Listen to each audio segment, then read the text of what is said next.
오늘은 왜 팔을 엇바꾸어 축복하나, 왜 팔을 엇바꾸어 축복하나라는 제목으로 하나님의 말씀을 증거하도록 하겠습니다. 마귀는 이 땅을 살아가는 동안 우리에게요, 편견과 선입견을 자꾸 심어줍니다.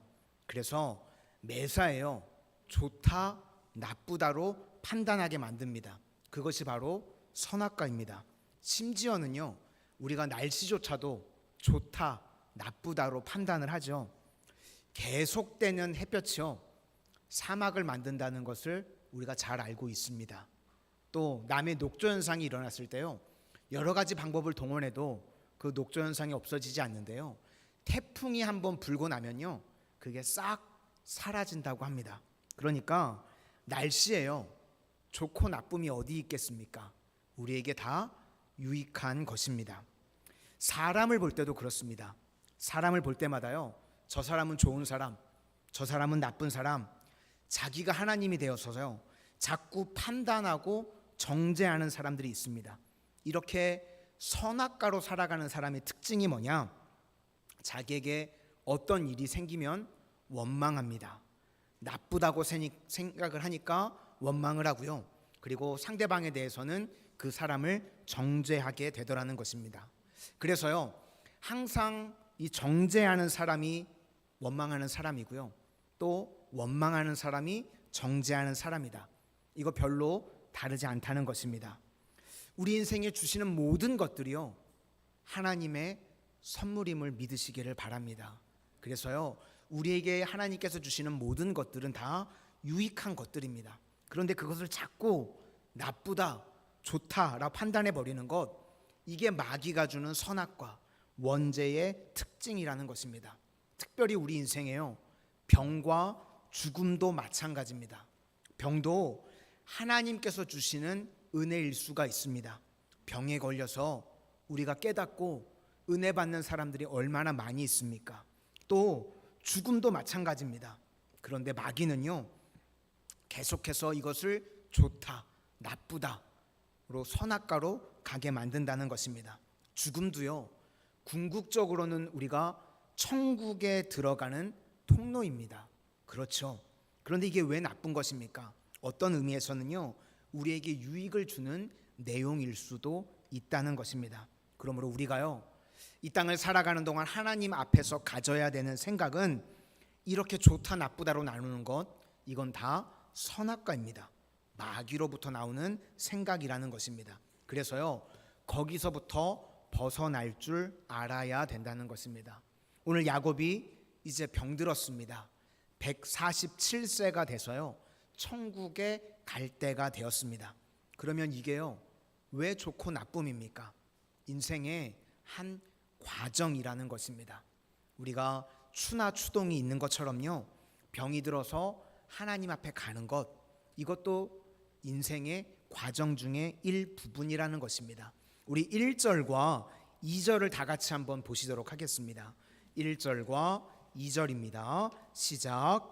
이 일 후에 어떤 사람이 요셉에게 말하기를 내 아버지가 병들었다 하므로 그가 곧 두 아들을 므낫세와 에브라임과 함께 이르니 어떤 사람이 야곱에게 말하되 내 아들 요셉이 내게 왔다 하매 이스라엘이 힘을 내어 침상에 앉아. 이제 병들어서 죽게 된 것 같습니다. 그래서 이제 힘을 내서 침상에 앉았다고 이야기를 하고 있습니다. 야곱은요, 자신이 병들었다든지 이제 죽음에 대해서요, 좋고 나쁨으로 받아들이지 않습니다. 과정으로 받아들이고 있습니다. 그리고 이제 3절과 4절을 보니까요, 그의 삶을 선악과로 산 것이 아니라 말씀으로 살았다는 것을 깨닫게 됩니다. 말씀 하나 붙들고 사는 인생이었다. 그래서 선악과 인생과 말씀 인생의 차이가 무엇인가? 좋다 나쁘다 이렇게 나누는 게 선악과 인생이고요, 반면에 어떤 일이 왔을 때요, 할 수 있는 일이라고 그러면 순종하고 할 수 없는 일이라고 그러면 신뢰하는 것, 이것이 바로 말씀 인생, 그리고 성도가 살아야 될 삶이라는 것입니다. 우리 3절과 4절도 보시겠습니다. 3절과 4절입니다. 시작. 요셉에게 이르되 이전에 가나안 땅 루스에서 전능하신 하나님이 내게 나타나서 복을 주시며 내게 이르시되 내가 너로 생육하고 번성하게 하여 내게서 많은 백성이 나게 하고 내가 이 땅을 내 후손에게 주어 영원한 소유가 되게 하리라 하셨느니라. 지금 이 말씀이 언제 이야기냐면요, 창세기 28장에 있었던 이야기입니다. 바단 아람으로 도망을 쳤는데 이 베델의 원래 이름이 루스라고 하는 곳입니다. 그런데 루스라고 하는 곳에서 주님을 만나서 그곳 이름을 베델이라고 바꾸었습니다. 거기서 말씀을 주신 겁니다. 특별히 하나님께서 주신 말씀을 한 절로 요약하면 창세기 28장 15절의 말씀입니다. 내가 너와 함께 있어 내가 어디로 가든지 너를 지키며 너를 이끌어 이 땅으로 돌아오게 하리라. 내가 내게 허락한 것을 다 이루기까지 너를 떠나지 아니하리라 하신지라. 이것이 하나님의 말씀이었고, 그래서 이제 그 말씀을 붙들고 사는 인생이었다는 것입니다. 그러므로 야곱의 인생을 정리하면요, 내 인생에 창세기 28장에 말씀을 주셨는데 그 말씀을 듣고 할 수 있는 것은 내가 순종했고 할 수 없는 것은 신뢰하고 맡기는 인생을 살았다라고 야곱이 고백하고 있습니다. 이것이요, 진짜 하나님의 백성들이 살아가는 방법이라는 것입니다. 그래서 우리 인생에도요, 누가 무슨 질문을 하면 좋다 나쁘다로 대답하는 것이 아니라 내가 할 수 있는 일이라고 그러면 신뢰하고요, 순종하고 할 수 없는 일이라고 그러면 신뢰하고 맡기는 것입니다. 그래서 야곱은 평생에 어떻게 살았는가? 지난주에 살폈던 것처럼요, 히브리서 11장 21절 그 요약된 내용을 보니까 자기가 할 수 있는 것, 축복하는 일에 축복하고 또 예배자로 살았다, 그렇게 야곱이 고백하고 있습니다. 그래서 이제 그가 마지막 침상에서 일어났던 일 역시 아들들을 축복합니다. 특별히 요셉의 두 아들을 축복하는 내용이 나오는데 10절과 11절을 보시겠습니다. 10절과 11절입니다. 시작. 이스라엘의 눈이 나이로 말미암아 어두워서 보지 못하더라. 요셉이 두 아들을 이끌어 아버지 앞으로 나아가니 이스라엘이 그들에게 입맞추고 그들을 안고 요셉에게 이르되 내가 내 얼굴을 보리라고는 생각하지 못하였더니 하나님이 내게 내 자손까지도 보게 하셨도다. 우리가 축복할 때요, 누가 축복할 수 있죠? 축복은요, 자기 안에 은혜가 충만한 사람이 축복할 수 있습니다. 예를 들어서 내가 불만이 있거나 내 속에 억울함이 있다고 그러면요, 그 사람은 절대로 축복할 수 없습니다. 내가 불만이 있거나 억울한 사람이 누구라고 그랬죠? 선악가로 살아가는 사람. 선악가로 살아가는 사람의 특징은요, 내가 중심입니다. 그러니까 내 뜻대로 안 되면요, 불만이 쌓이고 억울함이 쌓이게 됩니다. 그런 사람이요, 무슨 축복할 힘이 있겠습니까? 내 속도 다스리지 못하는데. 그러니까 감정 기복 때문에요, 이런 사람들은 정신을 못 차립니다. 내 감정 컨트롤을 내 스스로가 못하는 겁니다. 그래서 감정이 조금 나아지면 행복해지는 것 같고 또 감정이 막 요동치기 시작하면 아무것도 못합니다. 그래서 이런 것들을 심해지면 공황장애 또는 우울증이라고 표현을 합니다. 다 자기 감정을 감당을 못하는 겁니다. 그래서 이렇게 감정적으로 살아가는 사람들의 뿌리를 찾아가 보면요, 그 중심에는요, 자기 중심으로 살아가는 그런 삶이 되기 때문에 그렇다는 것입니다. 그런데 우리가 말씀 중심으로 살게 되면 할 수 있는 것은 말씀 앞에서 순종하고 할 수 없는 것은 신뢰하는 겁니다. 그러면 내 안에 하나님께서 주시는 감격, 감사, 감동, 이런 은혜가요, 넘쳐나게 된다는 것입니다. 우리가 다른 사람에게 드러내려고 그러면요, 넘쳐야 됩니다. 그렇죠? 먼저 넘치기 전에 내 안의 상태는 충만한 겁니다. 그래야 넘치게 되겠죠. 이렇게 넘쳐야만 우리가 축복이 가능합니다. 그러니까 넘치는 사람의 특징은 이미 자기 자신은 충만하게 가득 차 있는 상태. 그러므로 우리가요, 뭐 억지로 감사하자 그런 이야기가 아니라 하나님 말씀 앞에서요, 은혜를 깨닫고 감사와 감격, 감동이 있으면요, 내 안에 이런 은혜가요 흘러 넘치게 된다는 겁니다. 그래서 항상 말씀 안에서 은혜로 말미암아 변화되는 것이 진정한 변화라는 것입니다. 단순히 종교 생활로 변화되는 것은요, 그냥 일회성이지 그것을 거듭났다고 우리가 표현하지 않습니다.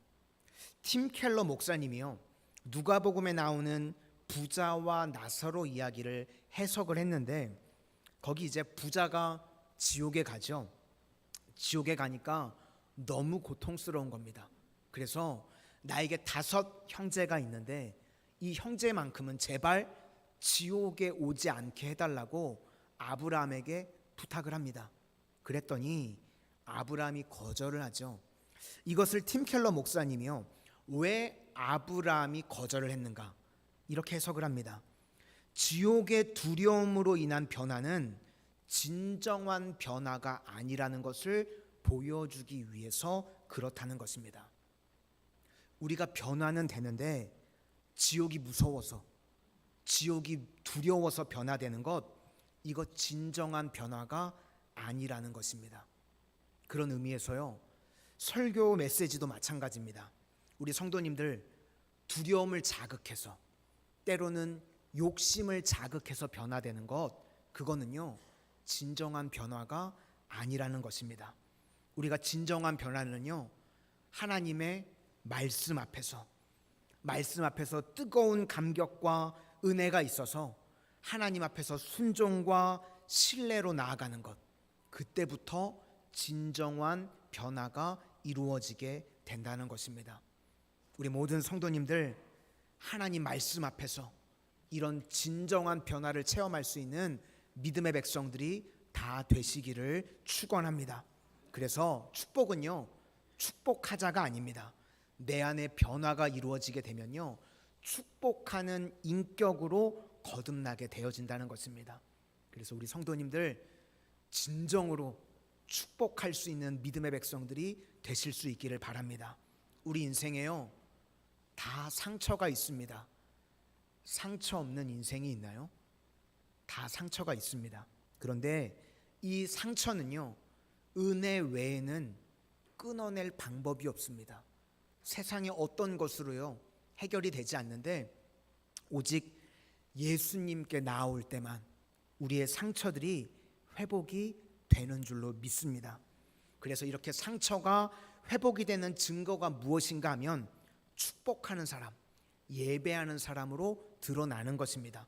또 반대로 축복하고 우리가 예배하게 되면 상처가 회복이 된다는 것입니다. 오늘 야곱이 변화됐던 것들을 기억하실 수 있기를 바랍니다. 물론 시간이 걸렸지만 축복하는 사람, 예배하는 사람, 이것이 바로 회복된 모습이라는 것입니다. 이렇게 회복과 은혜가 있는 마산성원의 모든 성도님들이 다 되실 수 있기를 소망합니다. 그래서 이제 죽기 직전에요, 야곱이 마지막 간증을 이야기합니다. 그것이 15절과 16절인데요 3가지 하나님을 이야기하고 있습니다. 먼저는 섬기는 하나님, 그리고 2번째는 기르시는 하나님, 그리고 3번째는 건지시는 하나님. 이것이 내가 믿는 하나님이라고 증거합니다. 우리 15절과 16절을 한번 보시도록 하겠습니다. 15절과 16절입니다. 시작. 그가 요셉을 위하여 축복하여 이르되, 내 조부 아브라함과 아버지 이삭이 섬기던 하나님, 나의 출생으로부터 지금까지 나를 기르신 하나님, 나를 모든 환난에서 건지신 여호와의 사자께서 이 아이들에게 복을 주시오며 이들로 내 이름과 내 조상 아브라함과 이삭의 이름으로 칭하게 하시오며 이들이 세상에서 번식되게 하시기를 원하나이다. 지금 3가지 하나님에 대한 경험을 표현하고 있는데, 첫 번째는 섬기는 하나님, 이 히브리 단어로요 할라크라는 단어를 씁니다. 근데 원뜻은요 섬긴다라는 뜻이 아니라 함께 걷다, 동행한다 라는 뜻입니다. 그래서 영어 성경 NLT나 NIV 또 킹 제임스 버전에도요 다 걷다라고 표현을 하고 있습니다. 그러니까 아버지 이삭 그리고 할아버지 아브람과 함께 동행했던 하나님이라는 것입니다. 이게 왜 중요하냐면 우리가 섬기는 하나님 그러면요 멀리 계시는 분 같습니다. 그런데 우리 하나님은요 멀리 계시는 하나님이 아니라는 겁니다. 예전에 젊은이 사역을 하셨던 한 목사님의 이야기를 들어보니까요 언제 청년 사역, 젊은이 사역이 끝나는가 이 청년들 젊은이들이요 목사님한테 목사님 좋아요 그러면 친근한 거래요.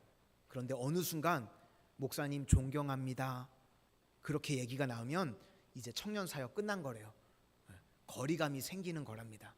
그래서 혹 제가 우리 권사님 장로님들께 존경합니다 그러면 아직 제가 거리감 있는 거예요. 가까이 오시면 안 돼요. 좋아합니다 이러면 진짜 친한 거예요. 그렇죠? 그래서 제 얘기 잘 들으셔야 돼요. 제가 존경하는지 좋아하는지. 우리 성도님들도 담임 목사를 좋아해 주실 수 있기를 바랍니다. 사랑해 주시고 좋아해 주시고 저 역시도 우리 성도님들을 다 존경 말고 좋아하는 거예요. 그렇죠? 오늘 말씀이요 섬기는 하나님, 멀리 계시는 하나님이 아니라 나와 동행하시는 하나님이랍니다. 내 옆에서 나와 함께 걷고 나와 동행하시는 하나님. 오늘 예배를 통해서 하나님께서 나와 함께 하시고 나의 삶 가운데 날마다 동행하여 주시는 가까이 계시는 하나님의 은혜가 충만하게 임하게 되시기를 바랍니다. 두 번째로는요 기르시는 하나님이라고 그랬는데 이건 목축 영어라고 합니다. 목자가 양을 기른다 이럴 때 쓰는 표현인데 특별히 다윗은 목동이었죠. 그래서 하나님에 대한 수식어를 할 때마다 다 자기가 체험했던 하나님입니다. 우리가 아무것도 두려워하지 말라 찬양 불렀었죠. 그 후렴을 보면 이것이 다 다윗의 고백인데요. 주님은 나의 산성, 주님은 나의 요새, 주님은 나의 소망, 주님은 나의 힘 이렇게 고백을 합니다. 지금도 사실 제가 후렴을 찬양으로 불러드리고 싶은데 기분 나쁘실까 봐 평안하다가 짜증나실까 봐 안 불렀습니다. 이게 다 다윗의 신앙의 체험의 고백이었다는 겁니다. 산성, 언제가 산성이었죠? 골리앗과 싸움을 합니다. 그런데 주님께서 산성이 되어주셔서 다윗에게 승리를 주셨습니다. 또 요새 사울이 죽이려고요 포위를 하고 쫓아오죠. 그럴 때 주님께서요 요새가 되어주셔서 다윗을 지켜주셨다는 겁니다. 소망, 아들 압살롬이 반란을 일으켜서요 맨발로 울면서 쫓겨났었습니다. 아무런 소망이 없는 것 같은 상황 가운데 주님께서 소망이 되어주셨습니다. 또 힘, 아무런 힘이 없을 때 주님께서 힘이 되어주셔서 다윗을 일으켜 세워주셨다. 그러니까 신앙의 체험 가운데서 나온 다 수식어의 고백, 이게 기르신이라는 겁니다. 우리 성도님들 삶 가운데도요 날마다 이런 하나님의 은혜의 체험, 그래서 나를 어떻게 기르시고 인도하셨는지 그 간증이 있는 성도님들이 다 되실 수 있기를 소망합니다. 세 번째로요 환난에서 건지신, 근데 이것도 정확하게 표현하면요 악에서 건지신 하나님입니다. 환난은요 우리에게 하나님께서 환난을 통해서 좋은 것을 주실 수도 있죠. 유익을 주실 수도 있습니다. 이 표현은 이 환난이 아니라 악에서 하나님께서 나를 건지셨다는 겁니다. 마귀는요 우리 믿음의 백성들을 항상 시험에 들게 하고 넘어지게 하고 망치게 하려고 합니다. 그런데 하나님께서 그 위기의 순간 가운데요 우리를 건져주셨고 보호해 주셨다는 말씀입니다. 우리 성도님들 인생을 한번 돌이켜 보실 수 있기를 바랍니다. 내 인생에요 아찔했던 순간들이 있으시죠? 망칠 뻔한 위기들이 다 있으셨죠. 근데 그 위기의 순간 가운데요, 하나님께서 건져 주셨습니다. 주님께서 우리를 보호해 주셨다는 말씀입니다. 그래서 보이지 않는 하나님을 야곱을 통해서 세상과 아들들이 보게 됐다는 거예요. 야곱을 통해서 하나님은 보이지 않는데 믿지 않는 사람들까지도, 또 내 아들까지도 그 하나님을 보게 됐다고 야곱이 고백하는 내용입니다. 우리가 성령을 묘사할 때요, 바람으로 많이 묘사를 하죠. 근데 바람이 존재는 하지만 우리 눈에 보이나요? 간혹 보이시는 분들 계신가요? 바람은 보이지 않죠. 보이지 않습니다. 그런데 보이지 않는 바람을 보이게 만드는 방법이 무엇인가? 내가 깃발이 되는 겁니다. 깃발이요, 펄럭펄럭 거리면 바람이 있다는 것을 다 보게 되죠. 알게 되죠. 그래서 세상 사람들은 하나님을 보지 못하는데요, 그런데 하나님의 백성들이요, 능력을 받아서 승리하는 모습을 보게 되죠. 그러면 저거는 하나님이 도와주셔서 이겼구나. 세상 사람들이, 믿지 않는 사람들이, 그 믿음의 사람들이 승리하는 것을 통해서 하나님을 보게 된다는 것입니다. 그것이 바로 깃발입니다. 출애굽기 17장에 보면 아말렉과 전투가 벌어졌습니다. 그때 모세가 산에 올라가서 손을 들고 기도하죠. 손을 들고 기도할 때는 전쟁에서 이기는데 힘이 들어서 손이 내려오니까 전쟁에서 밀립니다. 그래서 아론과 우리 도와줘서 손을 들고 기도해서 승리했습니다. 그리고 그 제단을 뭐라고 이름을 붙였냐면 여호와 니시. 여호와 니시는요, 깃발의 하나님, 하나님이 나의 깃발이 되신다. 이걸 의역하면 여호와께서 내게 승리를 주신다는 것입니다. 그러니까 야곱은 지금 자기가 여호와의 깃발이라고 외치고 있는 것입니다.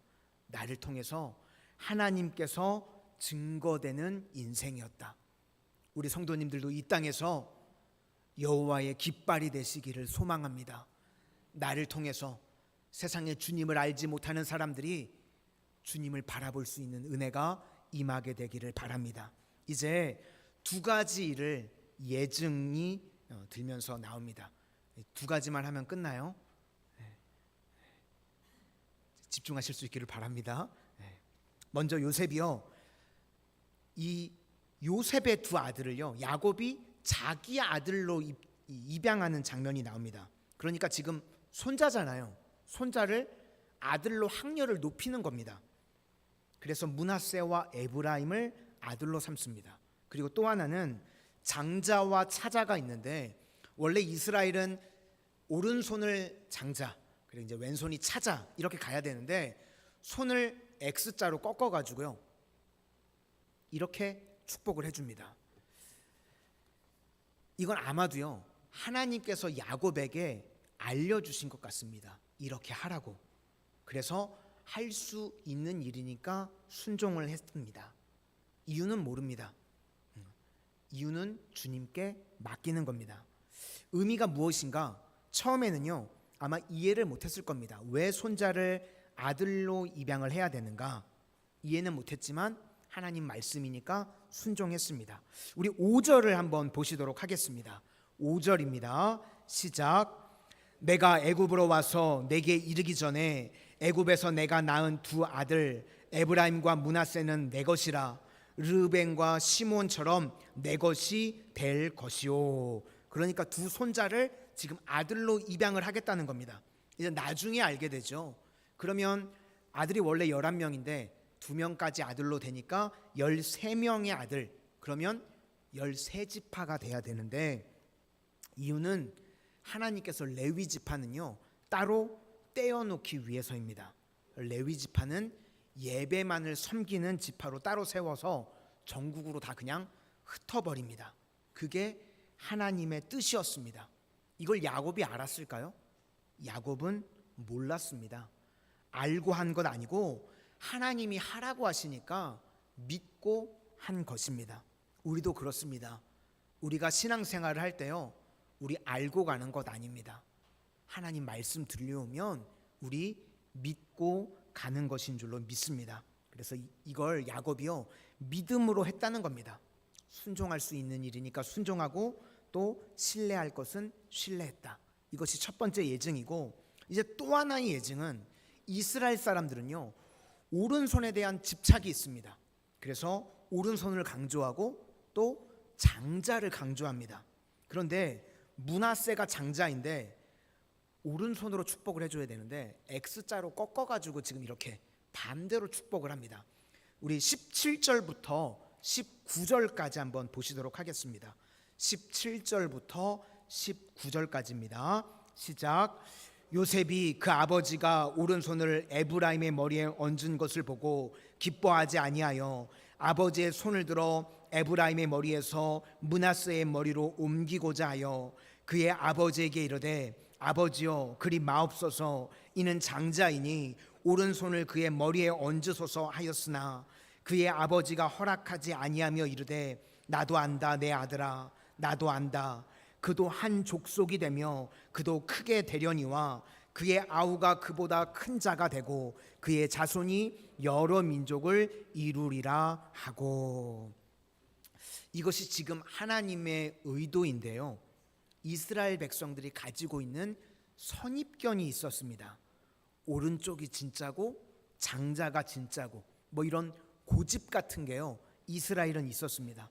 우리도 신앙생활 할 때요, 그런 고집들이 있을 수 있죠. 내가 생각하는 어떤 기준이 있습니다. 그것을 꼭 지켜야 된다고 생각을 합니다. 그때마다 하나님께서는요, 하나님의 나라의 질서는 그게 아니라는 것을 우리에게 알려주십니다.